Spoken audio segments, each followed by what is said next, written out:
Good afternoon, everyone.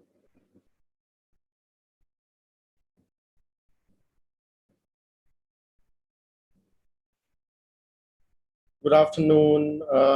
Guys, if you can see me, if you can hear me, please message in the live chat. I'm waiting for your comments.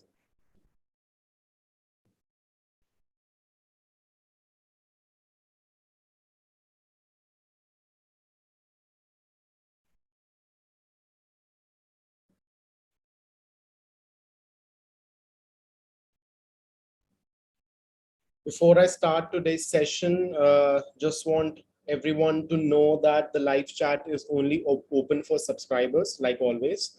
So if you're new here, just make sure you subscribe to the channel, and then we'll be able to post in the live chat.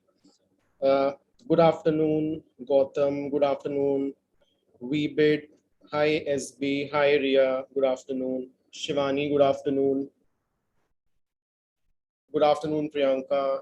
Welcome to today's live session. Right, so we'll wait for more students to join in. Before we start, for those who already, who have already joined, there is a pinned comment wherein you can click on the link and book a live counseling session with one of our experts. So if you're looking to study abroad, just make sure that you click on the link and you book a counseling session. Good afternoon, Nihal. Hi, Ajay. Virat Kohli, right? Thank you so much. Hi, Sadakat. Hi, Adarsh. Thank you. That's a too big to be a compliment, to be honest. Greatest, sir. I think that's the best compliment I've ever received. Thank you so much for that. Right. So, guys, before we start again, uh, make sure you are subscribed to the channel. Like you know that I already make so many videos for you. Apart from these live sessions, do watch those videos because I do a lot of hard work on collecting the data for you, and all those videos are for your betterment. They're going to help you with a lot of stuff, including part-time jobs or internships or scholarships, everything included. I'll try to bring more informative content for you. A lot of students have been asking for Germany as well. Maybe we'll bring a video on that as well. We will be doing a lot of financial planning videos as well for you, for those who are interested to study in Canada, to tell them how to plan for their finances to study in Canada. That video is going to be out soon. Right. So, good afternoon, everyone. So let's start with today's session. Today we're going to talk about living costs. So we did one session last week, which was on tuition fee. In that, I spoke about what all universities and colleges, what kind of programs they offer, and what kind of tuition fee you can expect in both Canada and UK.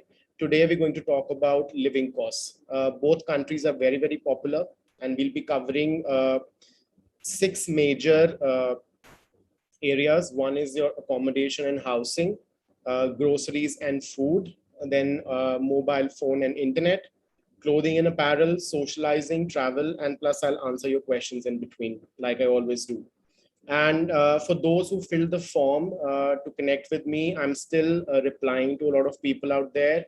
Just hold on for a week more, and I'll try and get back to you as soon as I can. Right. Okay. So let me just see if I have some question. Mitali, I texted you on that link, but I didn't receive any message. Mitali, you'll get my email shortly. Soumya, so informative. Thank you, Soumya. Such a lovely compliment. Actually, it kind of gives me that motivation to put in all the hard work I do. So let's start. So first of all, we have accommodation and housing. So once you receive your offer letter and once you have paid your tuition fee, the first thing which comes to mind is your accommodation. So after your tuition fee, your accommodation, the house you live in is going to cost you more than anything else, right? So for today's session, I've kept all the figures in Canadian dollars so that we can make a comparison. So that it's easy for you to know, to understand what is the cost involved. So starting with UK now. So there are two types of accommodation. One is off campus, one is on campus. So if you look at off campus accommodation, and if you get a one room in a shared apartment, that's going to cost you somewhere around 1,000 Canadian dollars to 1,500 Canadian dollars a month in the UK. So that will also vary as per the city you study in. So if you go to London, the prices are going to be high. And within London as well, if you stay in central London, the prices are going to be really, really high. And if you live a little bit outside, then the prices go a little bit down as well. On the other hand, in Canada, the figures are around 600 to 1,100 Canadian dollars a month. For our convenience, I have these numbers, these figures are based on cities like in Canada, like Vancouver and Toronto, and in London, the figures are on Birmingham or London. So according to that, I've made this whole presentation. So that's easy for everyone to understand.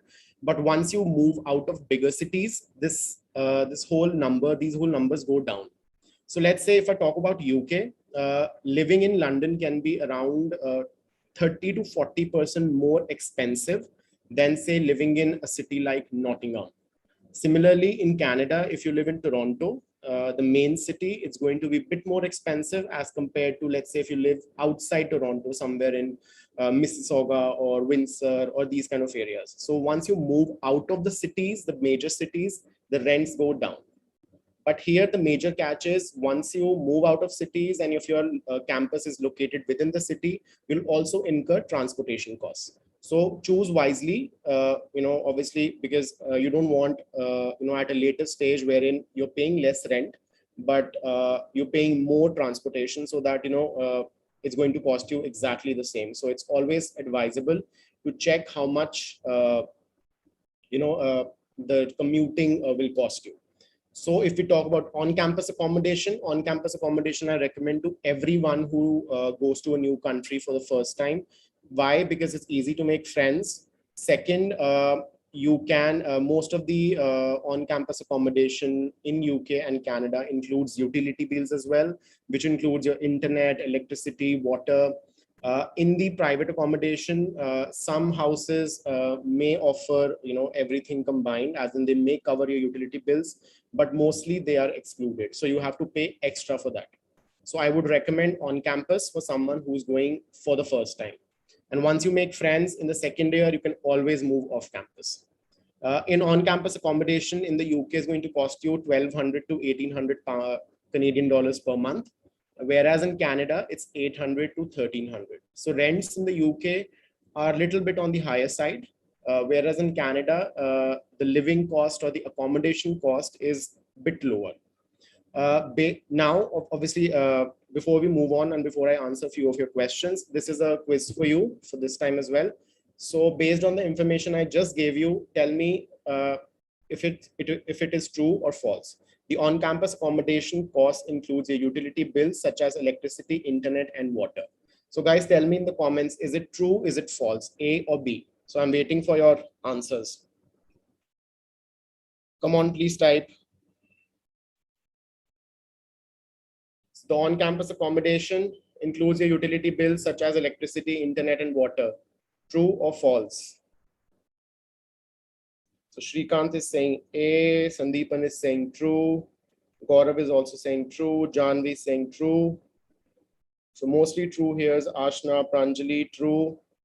Yes, guys, obviously it's true. So that is why the on-campus accommodation might turn out a little bit cheaper for you. So once you get your offer letter, make sure that you book your on-campus accommodation because seats fill pretty fast.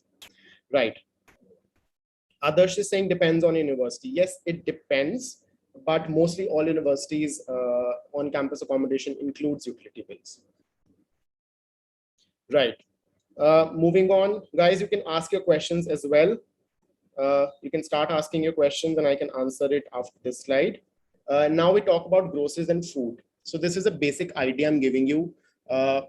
So that, once you land in a new country, these are the basic items everyone buys. So which includes milk, bread, rice, eggs, cheese, potatoes, and onions. So this is the basic breakup of costs. if we talk about UK and Canada. And if you compare both countries, for example, milk, it's cheaper in UK than in Canada. Bread is also cheaper in the UK. Rice is also cheaper in the UK. Eggs are cheaper in Canada. Cheese is cheaper in UK. Potatoes are cheaper in UK, and onions are also cheaper in UK. So I would say consumer prices in UK, the groceries and food, may turn out to be cheaper in Canada as compared in UK as compared to Canada. But obviously, here the major catch is UK has higher rents.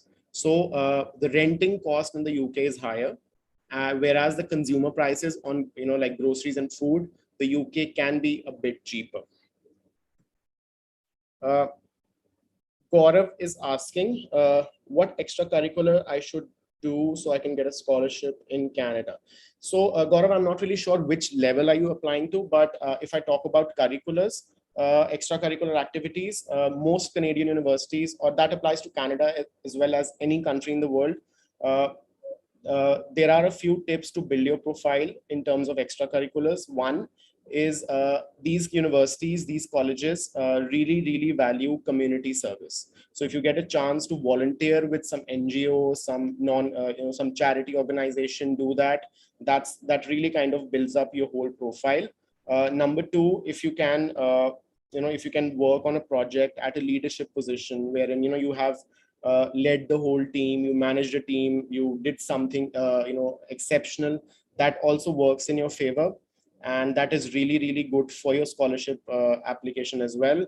Apart from that, if you do let's say if you're let's say you're pursuing a course in IT or computer sciences and you've done some relevant online programs which are related to that field, that is again one extracurricular which kind of works in your favor, because it tells the university that the student is really serious about what he or she is going to study. So it's going to kind of boost your overall profile and maybe enhance your chances for scholarships. Apart from that, for scholarships, like I always say, we also have to take into account the luck factor. That is the biggest thing.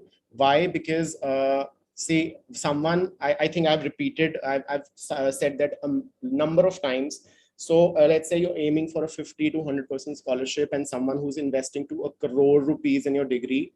Yeah, so that's the upper limit I'm taking. The university has to make sure that you as a student excel at university and create an example wherein future applicants to the university also look up to you. So overall profile matters a lot. But that being said, scholarships, when it comes to scholarships, I think a lot of students, and I think I get these questions every time, be it on Instagram or YouTube, or even someone who connects with me on YouTube video comments. People ask for scholarships a lot. So if scholarships is something which is important to you, Australia is the most generous country here. Like I'm repeating again, it's opening up soon, very good universities. And if you have a certain percentage, as in like maybe 70% plus in your undergrad, and 60% plus in your postgrad, you can get at least 20 to 25% waiver in most universities. That is around $10,000. So definitely try for Australia for that matter. Gaurav, yeah, so I've answered your question. These all apply to the undergraduate applications as well. Sandeepan is asking for Masters in International Business, which country is best, UK or Canada? Sandeepan, that will depend on which degree you have at the undergraduate level. So if you have a 3-year undergraduate degree, then Masters in International Business in Canada will not be possible because they require 4 years undergrad. But in my personal opinion, for business programs, if you're looking at a university, if you're looking at a particular country, I would say UK is better. Primarily because business schools in the UK are much higher ranked, and they carry much more reputation than any Canadian counterparts. But obviously there are a few good business schools in Canada as well, which include York Schulich School of Business. Then we have Rotman in Toronto. Then we have the Sortles in McGill. And then we have Sauder in UBC. They are really good schools as well. So it depends on if you have a 3-year undergrad or a 4-year undergrad. Okay, so Janvi is asking, third year student of BBA, Masters in Supply Chain Management from York University. So Janvi, York University, there is York University in Canada as well, and York in UK as well. So I'm not really sure which one you're asking, but if you're talking about York University, Canada, then with a 3-year BBA, I don't think so it would be possible. But in the UK, definitely yes. Ghana is asking, can someone aged 47 plus apply for a PR to Canada? Right. So I think I'm not the right person to talk about PR. See, I made a video on PR that I think that video was basically on telling you that, I want to tell you that if you choose a certain course, it becomes easier for you to get a PR. But to be honest, Ghana, I'm not really sure about the PR, processes. Plus LeapScholar, we do not assist with PR applications. Priyanshi is asking, Masters in Supply Chain Logistics, UK or Canada? Priyanshi, I think I have already answered that question, but I'll repeat it again. If you have a 3-year undergraduate, then Masters will not be possible in Canada. But UK, yes, it's a very good country for supply chain as well. Supply chain management and logistics is a very, very growing field, especially after COVID.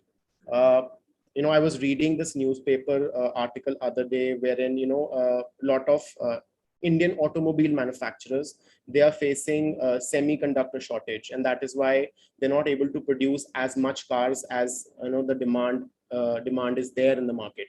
So that is again a very relevant thing here, because it shows that a world needs more of supply chain and logistics managers. So it's everywhere. Every country is facing some sort of supply shortages. So supply chain is growing, logistics is growing. So if I think you can go both ways. You cannot go wrong with any one of them. Advertising and public relations, Siddhi. Siddhi, for Canada, I would say advertising and public relations is a growing, very, very growing field. So there are a lot of colleges which offer diplomas, but if we talk about advertising in general, Australia has a skill shortage for advertising. So if you pursue a master's in Australia in advertising, that's going to help you with PR. If you remember, I don't know if you've seen the video which I did earlier. Sorry, that video is not out yet. That is going to come out maybe by tomorrow or day after. And Australia is very good for advertising. There is a shortage for advertising managers in Australia, so it's a very good option. But UK, that being said, UK is also a nice option. But if you want to go to Canada, then I would say go for a postgraduate diploma. That's fine as well. Right. Radhika is asking, journalism, UK or Canada? See, Canada, I will not say Canada is a obviously very, very you do get a lot of course options, but for journalism and media, I think UK makes more sense to me, because primarily UK has better colleges.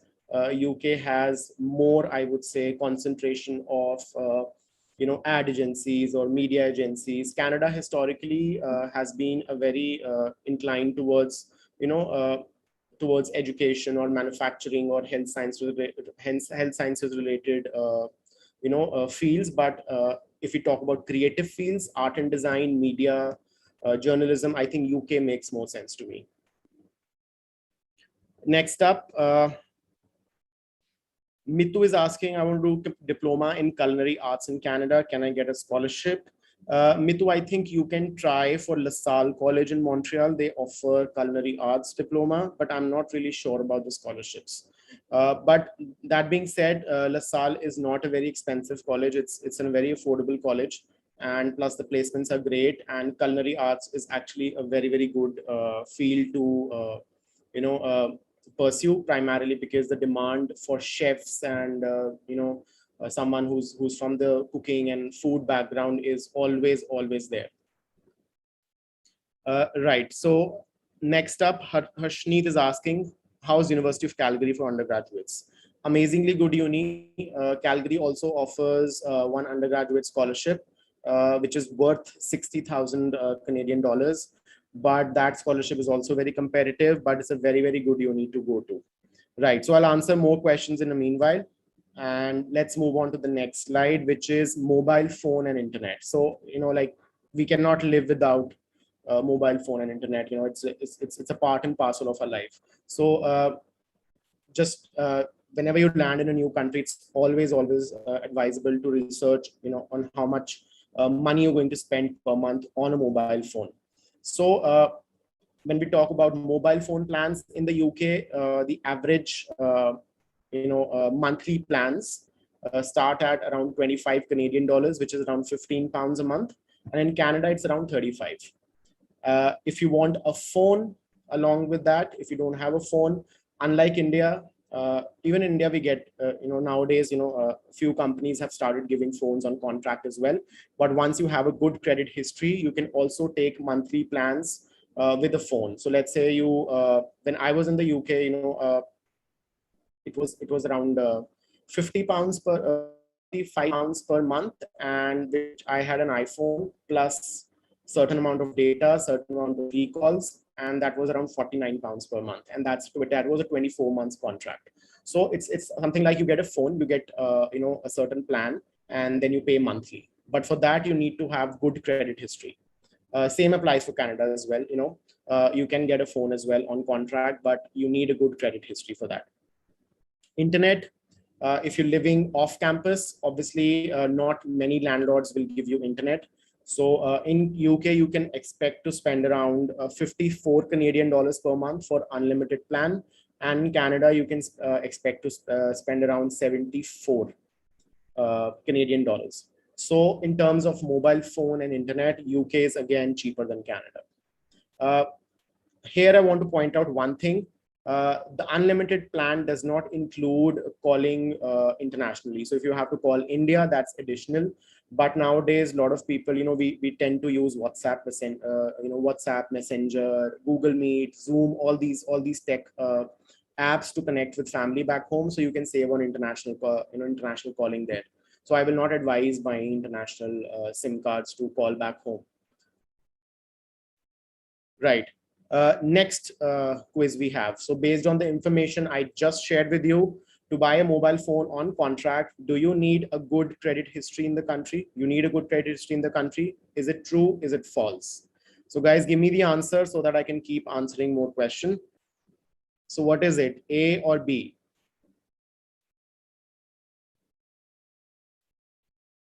I'm waiting for your replies.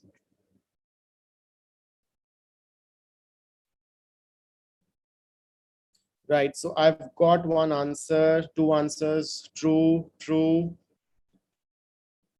true. Right. So mostly A's here. Yes, Ashna, it's true. Yes. So you need a good credit history. And guys, credit history is very important. Obviously we're discussing credit history here. If you want to settle in that country, make sure you build your credit history, because in the future, if you want to buy a house or maybe want to get out a loan or a credit card, building credit history is a very, very good thing to do. And when you buy a mobile phone or a monthly plan, you build a good credit history. So it's just a stepping stone towards settlement in that country. Right. So I'll answer a few questions now. Okay, so I'll get back to, yeah. Surviving for PhD in history. For PhD people, I'm so sorry. I think I've repeated it again. I cannot help in PhD queries, primarily because PhD goes in a very, very different manner altogether. So I'll repeat it again for all the PhD questions I have in the chat. For PhD, you need to shortlist the universities, then get in touch with supervisors, and then look for relevant supervisors who have the interest in your potential research area.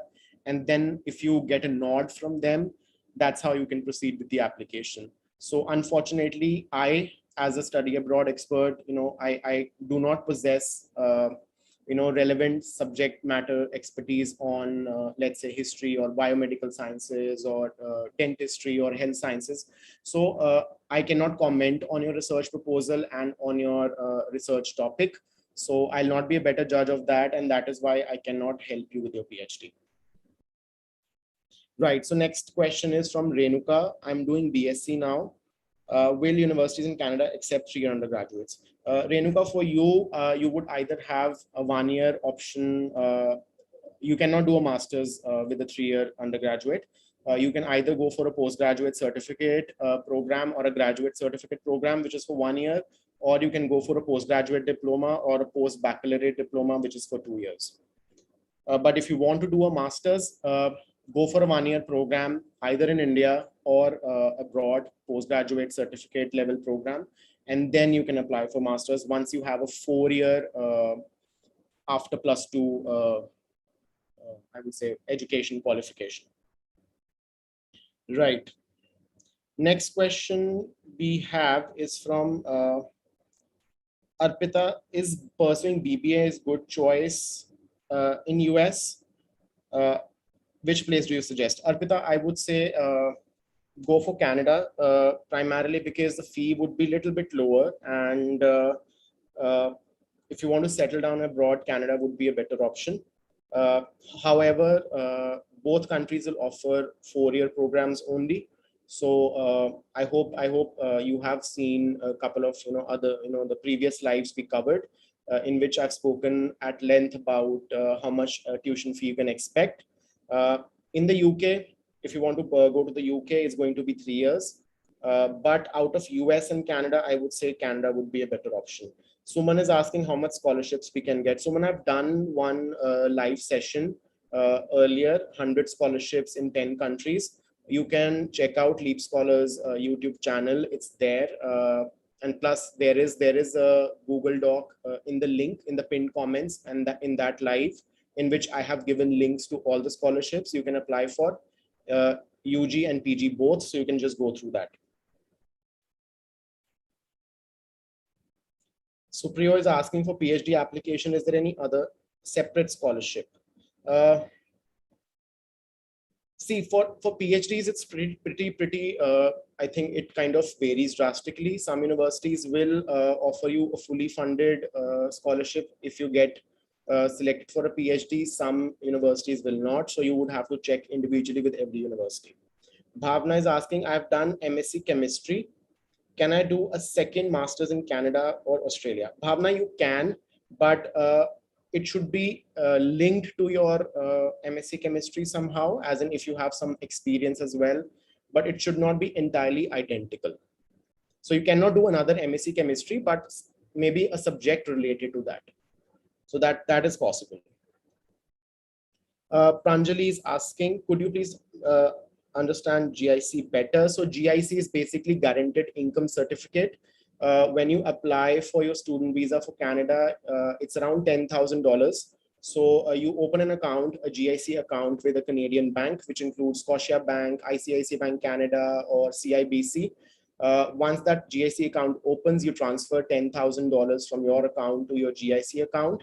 And once your visa is approved, you fly to Canada, you visit the nearest branch of the bank. With the GIC letter, you get some cash in advance, which is usually around $2,000. And rest of the money comes to you in installments, 9 installments. So that is GIC. So GIC document is very important for your student visa application to Canada.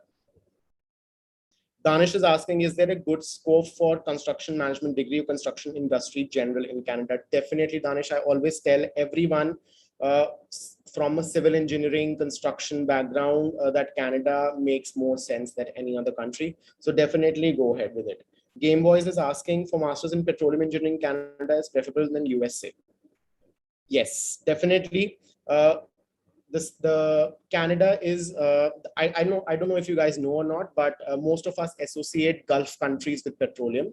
But Canada I think Canada is the second or third, no, it's I think third largest country in the world, third country in the world to have the largest deposits of oil and stuff like that. So I think Canada is pretty growing, especially Alberta. So if you're looking for petroleum engineering, I think Alberta makes very, very good sense. Lakshmi is asking, how's University of Bristol? I just have one word, it's awesome. Go for Bristol. It's one of the top universities in the UK. I know so many students who graduated from Bristol, and they were able to find jobs in the UK after graduation. Priyu is asking, do we have to give GMAT for MBA in UK? Priyu, that will depend on which level of school you want to go to. Some universities like London Business School or Oxford, Cambridge, these universities will ask for GMAT. But there are a lot of top universities in the UK like Durham, Reading. They will not ask for GMAT in the UK for MBA. Okay, Gaurav is asking, sir, after scholarship around 30 to 40%, what's the average loan a student takes to Canada? So Gaurav, let's say your tuition fee, I think you said that you want to go for an undergraduate program. So the tuition fee is going to be around, I think for Calgary, it's around 30,000 per annum. So you multiply it by 4, it becomes 1,20,000 Canadian dollars. And if you get $60,000, which is very competitive, just telling you in advance. So you'll have to pay just 50% of your tuition fee, and that $60,000 is around 36 lakh rupees, I think. So if you want a student loan for Canada, you can get in touch with Leap Finance, which is again a part of LeapScholar as well.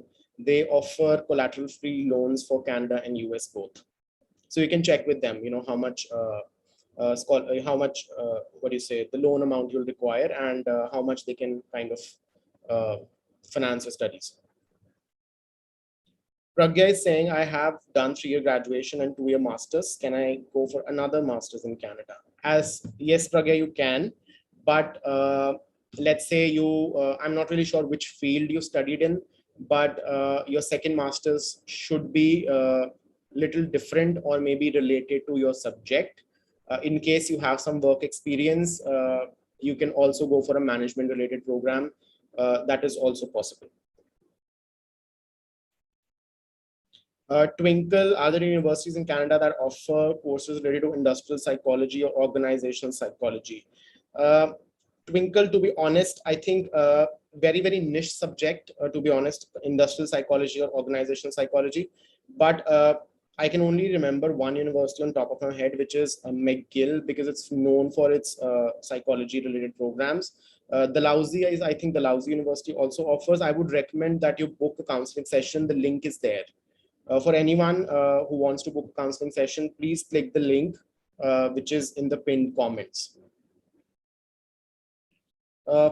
Yash is asking which universities provide job placements after pursuing MSc in Aviation Management. Is University of Birmingham. Birmingham, yes, it's a good choice. It's a Russell Group University. Which universities provide job placements? None. See, guys, job placements abroad don't work like they work in India. So irrespective of which university you study at, I think I've said that earlier as well. Even if you go to Oxford, Cambridge, Harvard, MIT, Yale, Stanford, Princeton, Chicago, UBC, Toronto, anywhere, you cannot expect to get a job placements because universities abroad don't work like in India. So here we have the employers coming on campus, taking interviews on campus and giving you campus placements. In abroad, most countries, I would say all countries, US, UK, Canada, Australia, New Zealand, the employers do visit campus, but for networking events only. So you get to meet the employers, you get to know what they're offering. They have graduate programs in place. You can apply for them, but you would have to network on your own. So university does not help you with that at all. Adarsh is asking, is MIM good from London? Obviously depends on which university you go to. So I would say if you're going to London, then you can choose from, if you're looking at top ranking universities, City is a good option, University of London, Queen Mary University of London is a good option. Then if you want to see something in budget, then Westminster is there, then Kingston is there. Most universities will offer you an MIM.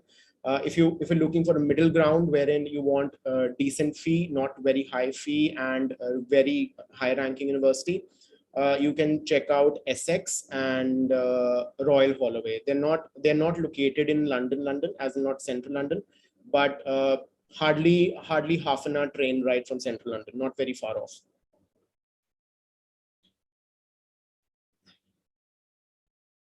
Right. Harshit, MS in Aviation Management.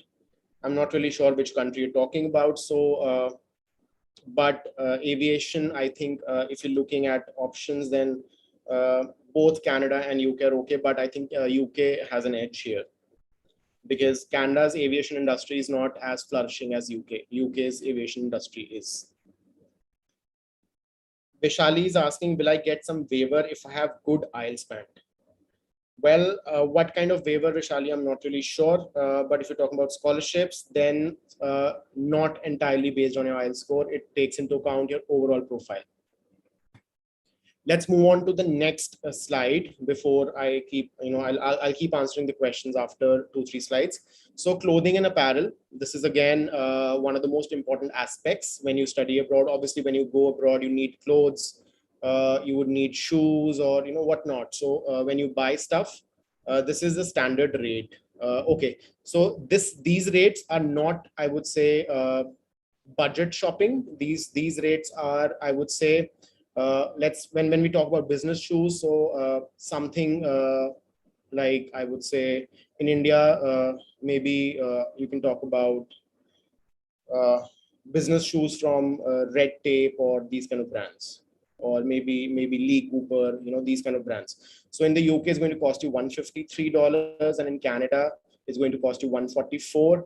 Jeans, I think I would say a Levi's jeans would cost you $96 in UK and $72 in Canada.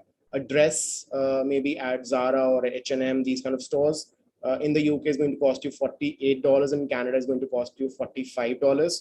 Sneakers, Nike or Adidas, these kind of brands. In UK, you can get it for $129, and in Canada, it's $112. And a t-shirt, a Nike t-shirt or maybe an Adidas t-shirt is going to cost you $35 in UK and $26 in Canada. So these are just average prices. I'm not saying these are the exact prices. Plus, there are always options to shop for your clothing at very, very affordable rates. So for the UK, I can tell you Primark is a very good option. They have budget clothing. You can get a blazer as low as £10. Which is hardly like 1,000 rupees for a blazer. I think most stores in India sell expensive blazers than this. Similarly, in Canada, you can buy affordable clothing from Walmart. So affordable options are there. These are the branded items I'm talking about, clothing and apparel. So this is a basic cost you can expect. Here, obviously, Canada is a little bit cheaper than the UK. Now comes socializing. So obviously, this is again one of the most important things to take into account when we study abroad. Obviously, we cannot sit at university at home all day. We have to go out, we have to eat, we have to party, because you enjoy life that ways. So in the UK, if you go out for a McDonald's meal, you can expect to spend around 10 Canadian dollars, and in Canada, it's around 12. Takeaway meal in the UK is going to cost you $4, and in Canada is going to cost you around $7. And if you go to a fancy restaurant for two people, a dinner meal is going to cost you somewhere around $100 in UK, and Canada is around 80. That being said, there are a lot of options in the UK. I cannot tell you about Canada primarily because I haven't lived in Canada, but for UK, I can tell you you get really affordable options as well. There are some shops out there, they sell meals for just £2. Obviously, when we talk about UK, it's pretty affordable. So £2 for a meal, which includes your burger, your fries, or your Pepsi can or a Coke can. So that is all there. I remember I used to kind of live on those kind of meals for because I used to be very tired of cooking myself. So sometimes I used to have like same meal 3 times a day. So yeah, as a student, you have to do that, unfortunately. But in the UK, you do get pretty affordable options. But that being said, guys, if you're craving Indian food, if you go to Canada or UK to a restaurant or something, trust me, it's going to, you cannot eat out every day. It's expensive. So you have to start cooking. So before, as you start preparing for your study abroad journey, I would say start learning to cook as well. It's going to help you a lot. It's going to help you really, really a lot because it's going to spend, save you a lot of money as well. So make sure that you start to learn how to cook. Right. So next question we have, and after that, I'll answer a few more questions. Which of these documents is mandatory to work part-time in Canada? So is it social insurance number? Is it national insurance number? Is it social security number, or is it security and insurance number? Is it A, B, C, or D? Okay, so I'm waiting for your comments. Right, so is it A, B, C, or D? SIN number, NI number, SSN number, or is it security or insurance number? What do you think it is?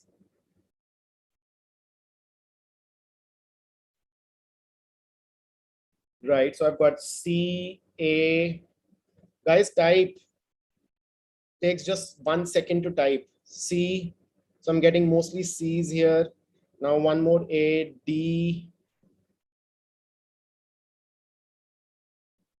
Cool. A. Then we have A's. Right. So for Canada, the right answer is A. You need social insurance number. That is a SIN number. National insurance number is for UK, and social security number is US. But for that, you need to be a resident of US. And so security and insurance number, I just made it up. I'm sorry. So now number A is correct. Right. So getting back to answering more questions. Let me just scroll up.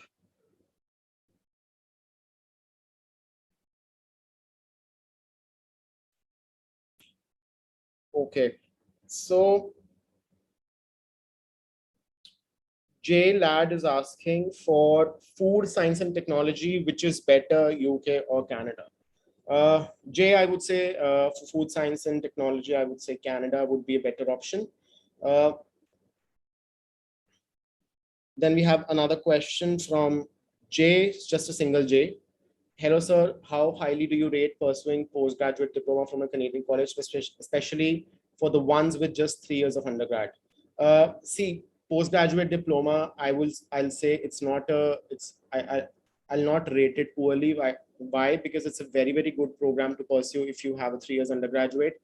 See, don't think that a postgraduate diploma is going to affect you a lot in your job applications after you graduate, because that's a trend I've seen. Most locals in these countries only have bachelor's degrees, and very, very few people actually go on and take master's level courses. And that is true especially for Western countries. And that is, I as a student have also seen that. I had very few local students in masters. Most students were international. And PG diploma, definitely it's a very good option to go to. Don't have any questions about it. It's going to help you in settling down. I have seen students with pursuing just 1 year postgraduate certificates as well, and they're really doing good for themselves. So just develop your skills, and be confident, and don't think about it that much. It's not going to affect you a lot in your professional journey ahead. AMS random, Bcom or BBA I want to do, confused of country, looking for Yale Uni.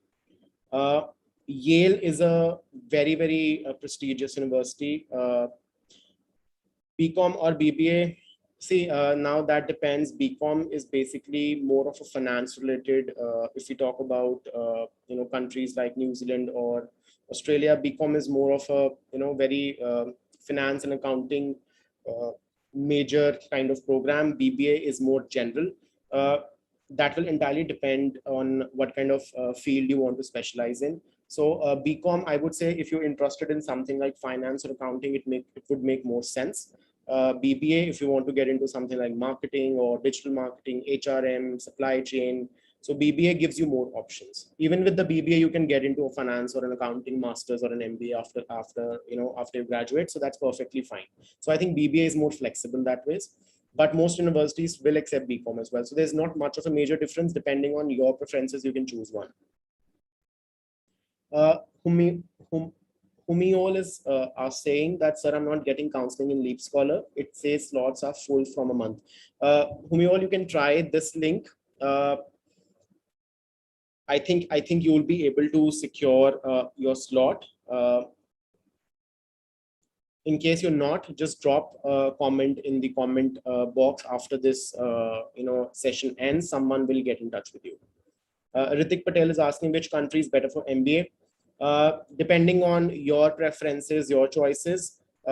If you talk about top unis, every country has top unis. If you talk about US, they have Harvard, MIT, UCLA, University of California, Berkeley, Chicago Booth. Similarly, in US, we have Canada, we have UBC, we have Rotman, we have Schulich, we have McGill, we have Queen's University, Kingston, we have Dalhousie University. In New Zealand, we have Auckland, Otago. In Australia, we have Monash, University of Melbourne, University of New South Wales. So every university has top ranking business schools. You can also look at France for that matter. France has got really good business schools. Kedge Business School is good. Neoma Business School is good. INSEAD is very, very reputed. So a lot of options out there for MBAs. Jay, I think I've answered your question. Yash, I've answered your question. Humiol, I've answered your question. Shri Moore is asking, which place is good for mechanical engineering? I would say either Canada or Australia, Shri. You can choose from both. Dr. Ravikaran is asking for doctors, which country is better as far as pay and welfare is concerned? So I think for a person like you who's already a doctor, every country is open for doctors, as in especially after COVID, it's like, every country needs health professionals, but I'm a little biased here in terms of, I would say, the overall work culture I have experienced as a person. I would say New Zealand as a society is more tolerant than any other country I've been to. Very welcoming people, and I think the kind of I would say the employment regulations they have and everything in place is pretty good. I'm not really sure about other countries, but as far as my experience goes, New Zealand I find the best place to kind of live and lead a life, a comfortable life. But obviously New Zealand, if you talk about New Zealand as a country, it also suffers from one of the biggest problems on earth, that is you are technically disconnected from the world. It's pretty remote. It takes forever to fly to New Zealand. If you have to fly to New Zealand from Delhi, it's going to take you close to, there was a time it took me around 48 hours plus to fly to New Zealand because of the whole flight connections and all. So these are some of the cons, but as a country, it's pretty good to live. Right. So Shri, which city is good for masters and also for job? Now, Shri, that will depend on which country you want to go to. If you want to go to Canada, I would say a lot of students go to Toronto and Vancouver.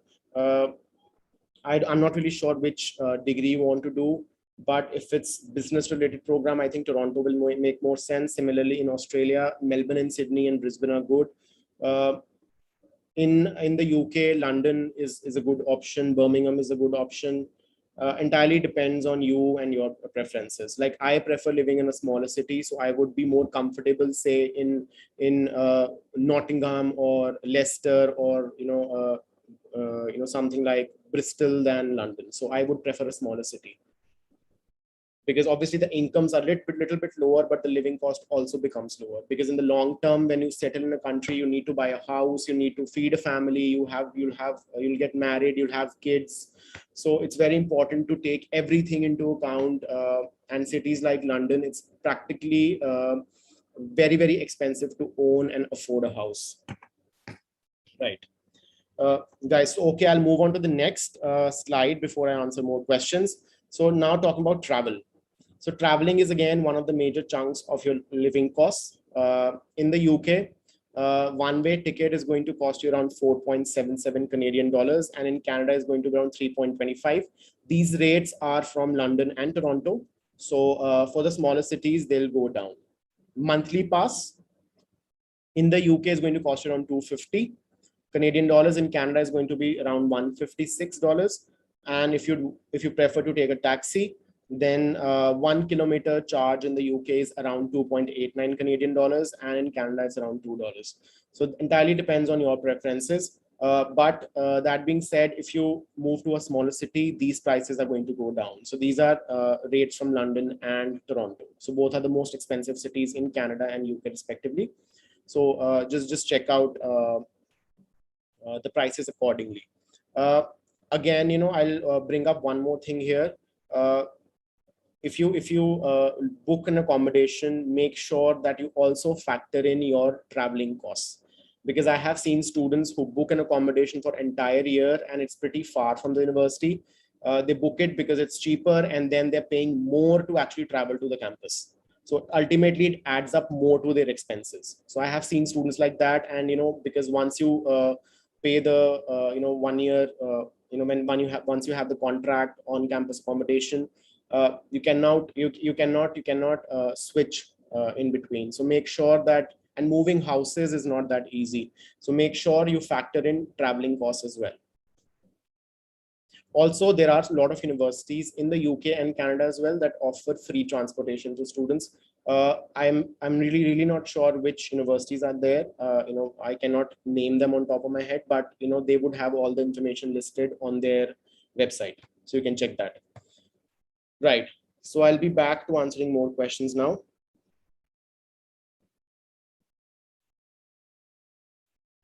Which uni is best for masters in clinical and pharmacology?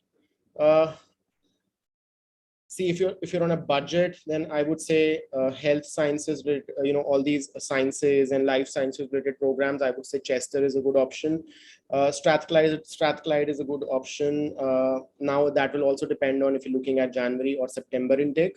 Apart from that, if you want to go to a top ranking university, Loughborough is good, Bristol is good, Cardiff is good, Sheffield is a good option, Leeds is a good option.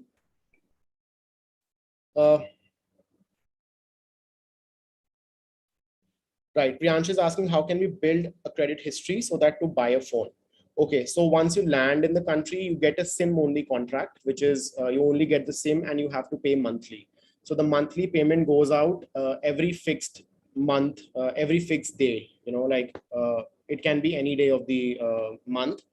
And once that kind of auto debits from your account, and once you start paying that, once it's been 6 months, 7 months, slowly and steadily it kind of adds up to your credit history. So that's how you can build it. After BCom degree, which course is better to take in Canada? Ajay, you can take up postgraduate diploma. I would say that's a 2 years program. It's going to cost you under 25 lakh rupees at most colleges. I'm not including living cost here. And plus you get a 3 years post-study work visa after the 2 year postgraduate program. And if you don't want to go for a 2 year program, you can go for a 1 year program, which is a postgraduate certificate or a graduate certificate that is going to give you a 1 year post-study work, and it's going to cost you around 10 lakh rupees. Right. Game Boy, I think I've answered your question. Shri, I've answered your question. Right. Jassa Dandiwal is asking, now I'm BSc final year. Can I get a PG diploma in supply chain management in Humber College? BSc, I'm not really sure which field you have specialized in, but here I would like to tell you one thing, that supply chain management is very different to the program you're pursuing. So I believe it's BSc in either chemistry, physics, or related subjects, or maybe computer sciences or anything like that. For getting into supply chain, I think you should have some relevant experience, because it might kind of affect your visa. You can get into the college, that will not be a problem, but I would recommend that you get some experience and then apply in the relevant field. Canada is very particular about the overall relevancy of your profile, right? So I think I have kind of conveyed it over and over again. Make sure that your profile and your overall work experience is relevant to the program you're applying to. Otherwise, your visa gets rejected. Megha is asking, which country will be best for masters in graphic design with 9 CGPA? Megha, you can straight away apply to University of the Arts, London. It's one of the top art and design colleges in the world, and I'm pretty much sure you can get into any of the colleges. Central St. Martin's is one college. London College of Communication. Apart from that, we have Goldsmiths, University of London.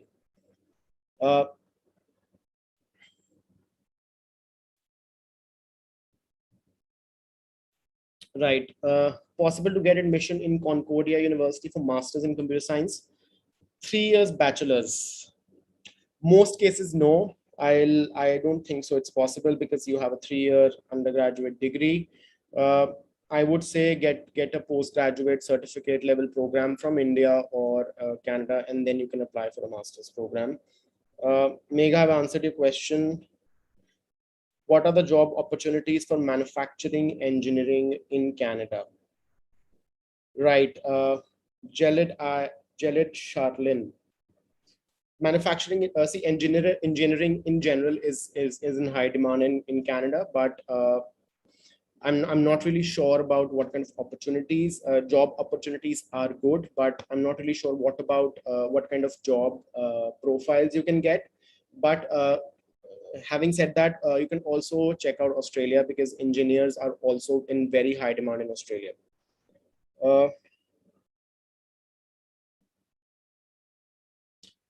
Pranjali is asking, do you think future prospects are better when you do a master's than diploma from Canada? Pranjali, I think I've answered that question earlier as well. It does make a difference. It does make a difference. But see, we have to take certain decisions as per the circumstances.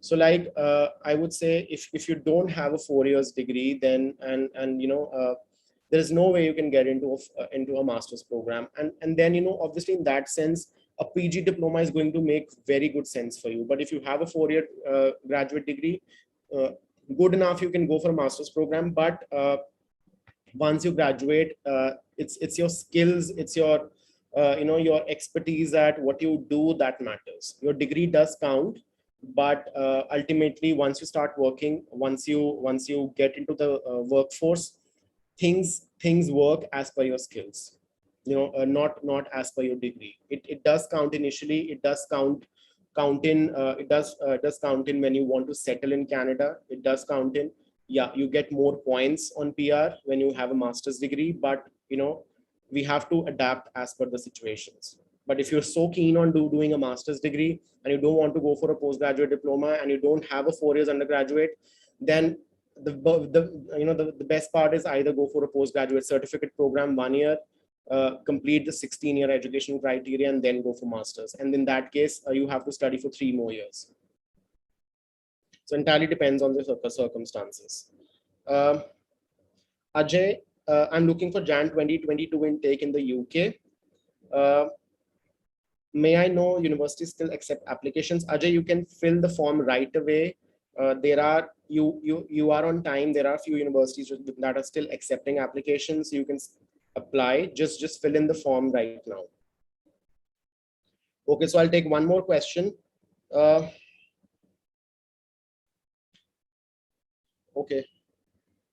Masters in automobile engineering, mechanical engineering, and aerospace engineering will be better in US or Canada.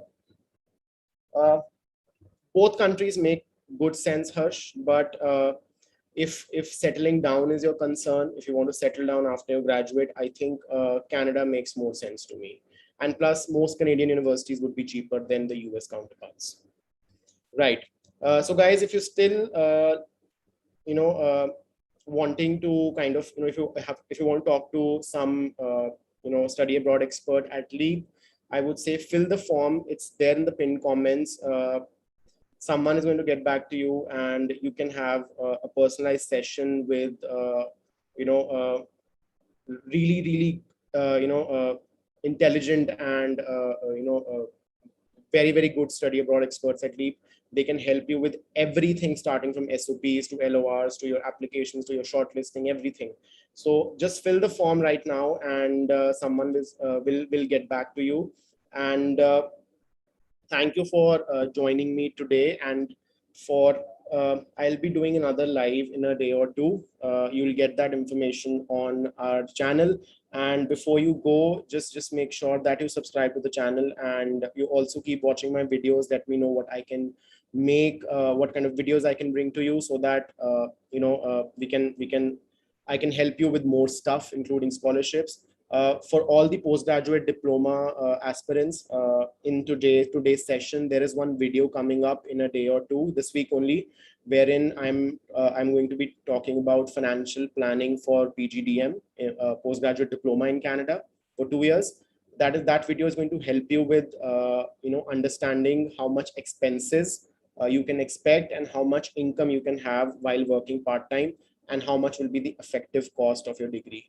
So do watch that video. Plus, I have one more video coming up, which is on PR availability in 5 countries. I'll be talking about which is the hardest, which is the easiest, and that video is also going to come up in a day or two. So do watch those videos and subscribe to the channel.